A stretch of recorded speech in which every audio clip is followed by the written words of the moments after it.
Welcome. If you want to connect Bluetooth device to your Samsung Galaxy Z Flip, for the first you have to enter settings, then click on the connections, turn on the Bluetooth, just enter it, and right now our Z Flip is looking for older Bluetooth devices, so I'm going to turn on Bluetooth on my Huawei P30 Pro.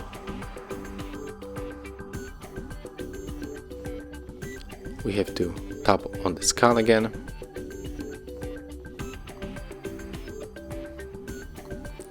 And right now on my P30 I see the Z Flip, so here's also my P40 Pro, and if you want to connect, just tap on it